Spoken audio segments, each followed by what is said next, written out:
why not po? Open po ako dyan. Sobrang masarap po talaga sa trabaho sa Tito Albert. Siguro kaya rin talaga namin nagawa yung mga ganong eksena kasi sobrang komportable po kasi sa isa.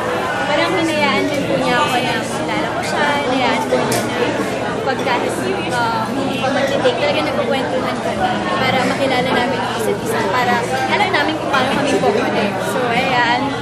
Buti naman nagawa namin. How is it working? How is it working na with Sir Albert?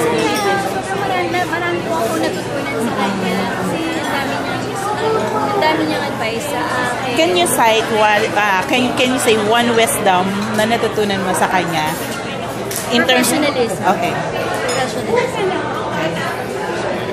Yes, very professional.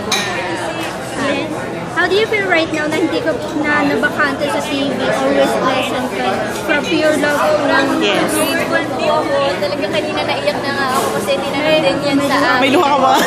Tinanong din po yan sa akin. Sa totoo lang po, hindi ko alam kung anong pang masasabi ko kung hindi talaga nagpapasalamat. Sobrang grateful talaga ako sa lahat ng blessings. At kaya po ako talagang ginagawa ko po lahat para masubuyan yung tiwala na ibigay mo sa akin. Napaka-natural ng acting mo kanina. Ilang percent Ilana yan? Naku po, gano'n po talaga akong kulit. Okay. So, hindi nagkakala yun? Gusto akong sabihin or ano, gusto kong gawin talaga yung ginagawa. So, yun na yun ka talaga? Opo, yun po talaga ako eh.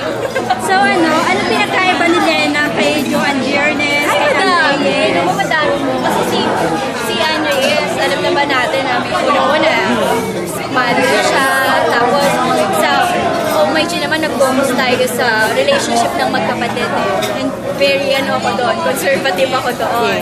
And yung Pure Love naman, dalawang characters yung ginagawa ko.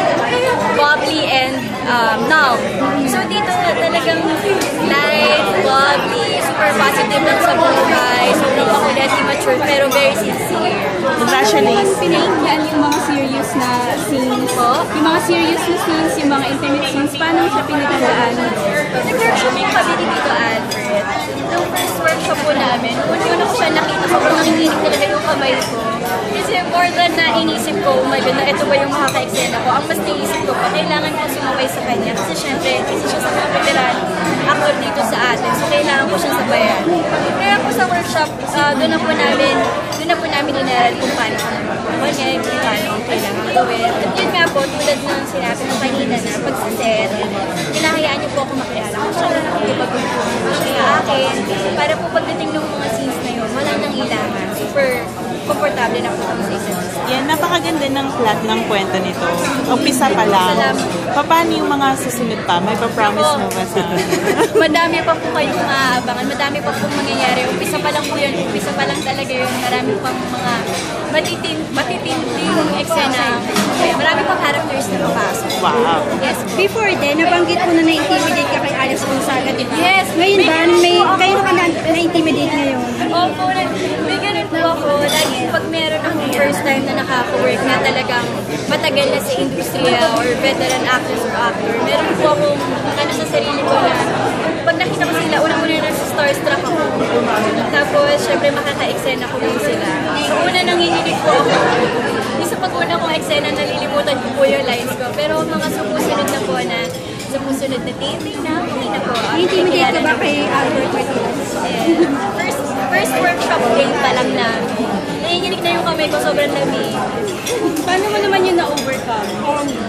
Siya na din ako kasi hinayaan ko na makilala ko siya. Parang hindi sa akin yung inaramdam ko.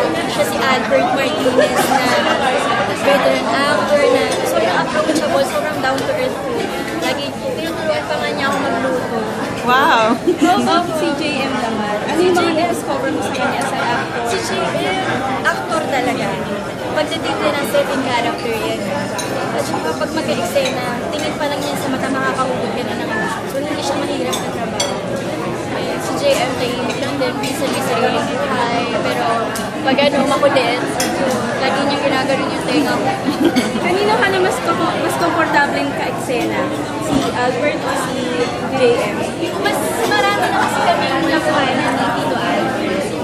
Konti pa lang kasi yung scenes namin ni JM. So, sa ngayon si Tito Albert talaga.